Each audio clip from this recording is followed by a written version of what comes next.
The FAA finally issued its final ruling on remote ID. What does that mean? Let's find out. Hello and welcome to LegalDrone, where we talk about drones and other tech stuff. If you're new to the channel, please consider subscribing.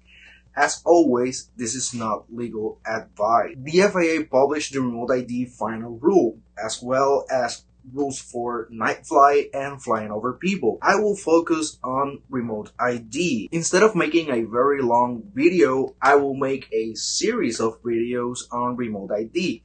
I think this will allow me to go into detail into some of the important things that this final rule on remote ID brings to the table. If you want me to cover a specific topic on remote ID, please let me know in the comments and I will make a video on it. I think I also will make a Q&A video in a later date to gather and answer all the questions that I've been getting on my YouTube comments and my other social media. So let's get right into it. What I will do today is that I will divide this video into three major topics. First, I want to answer what remote ID is, at least in general terms. Second, I will discuss the FAA rulemaking process and the document that they publish and they sent to the Federal Register that will be part of the Code of Federal Regulations. And finally, I will give you the remote ID timeline and the timetable for the future of these regulations. So remote ID is basically the ability of a drone in flight to provide identification and location information that can be received by other parties. And this is basically the definition that the FAA gives on what remote ID is.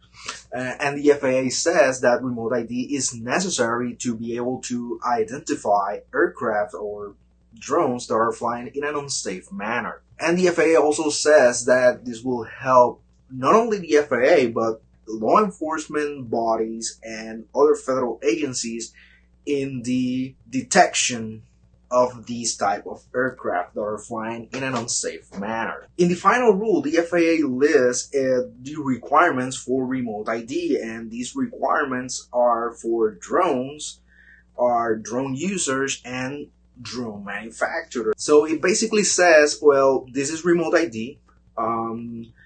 These are the requirements for you to comply with remote ID, and drone manufacturers have to manufacture drones with these specifications. With remote ID, drones are going to broadcast flight information to other devices that are close, and because it's broadcast, it will be using Wi-Fi signal and or Bluetooth. So people that are close and have devices that are capable to receive this broadcast signal, such as Wi-Fi and Bluetooth, will be able to get that information. And I'm not going to get into specific on what information people from the public are going to get and people from law enforcement are going to get. I'm going to discuss that in a later video, but just so you know, your drone will be able to broadcast information such as serial number of the drone, altitude, speed,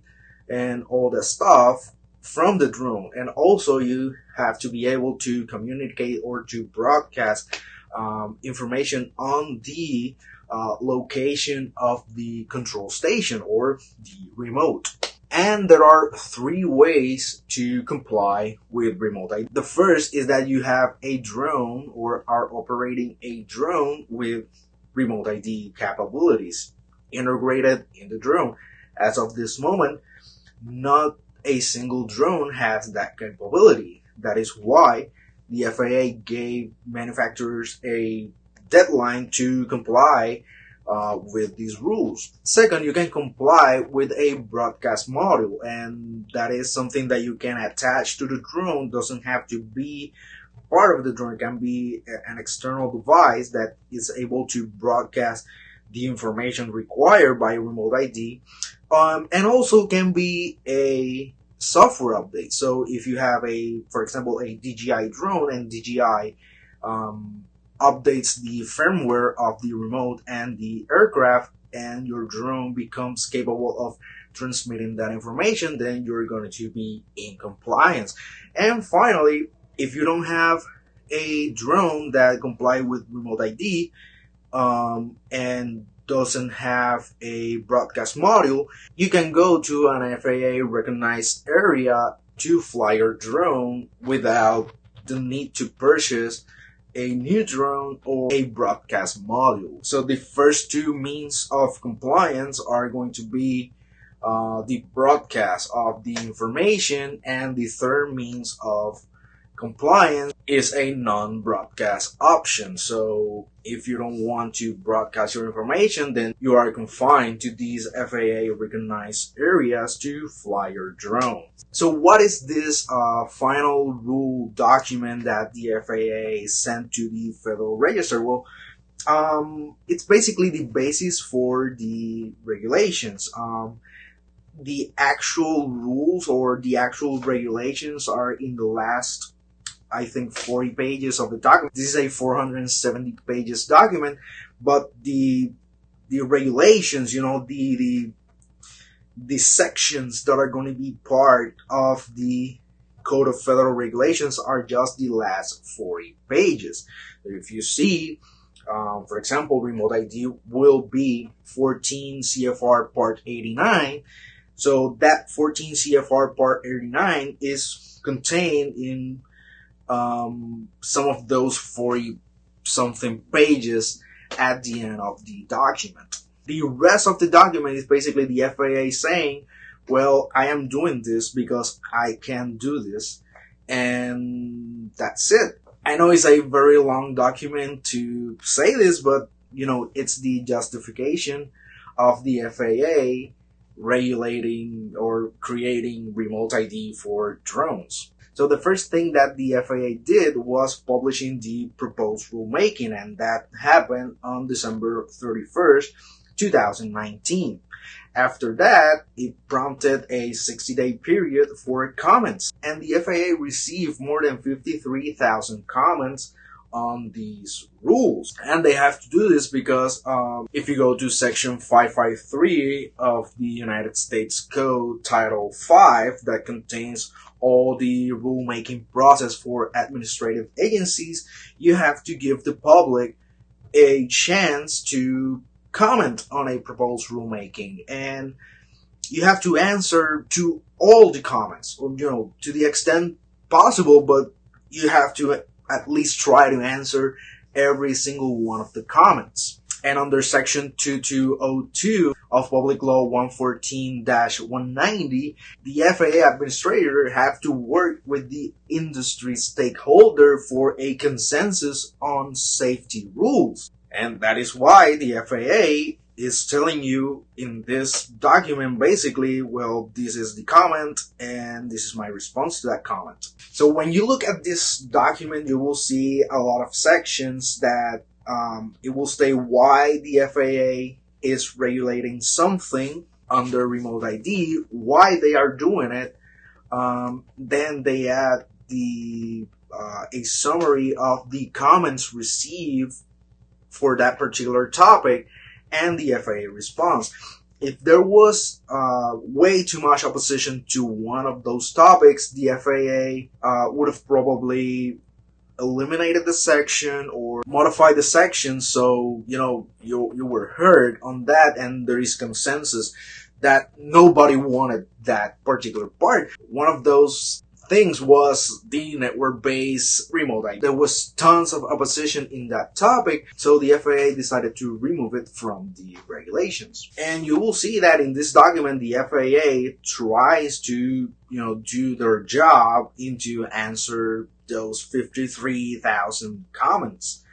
I know they are not listing comment 1, comment 2, comment 3, they are grouping the comments. They are saying, well, the majority of the comments were on this line of thought and we did this. Sometimes you will see we incorporated, the suggestion from this or that organization, and like in the network-based remote ID, they eliminated. That was their response to those comments. Next, on December 28th, 2020, the FAA published this document, the final ruling, and by doing so, they sent it to the Federal Register. And this is important because when it's published on the Federal Register, the effective day will be 60 days after that date. So right now we don't have a clear, a specific timetable. We have a clear timetable. This will be published sometime in January 2021. And at the moment I'm making this video, it hasn't been published yet. So the dates that I'm going to give you are going to be, estimations from what I think is going to be the final publication date. And during this 60-day period, people will be able to try to challenge these regulations. Also, Congress has the power to review regulations. So Congress have the power to review final rules from administrative agencies. These are powers that Congress has retained when delegating powers to administrative agencies. So if an individual or an organization wants to challenge this final rule, they can do it under 3 grounds. One is that the FAA didn't follow the Administrative Procedure Act in doing the regulations, and I don't think that will happen because the FAA did follow the Administrative Procedure Act to the letter. Number 2 is that the FAA doesn't have the power to regulate that particular type of topic. So the argument could be the FAA doesn't have the power to create remote ID.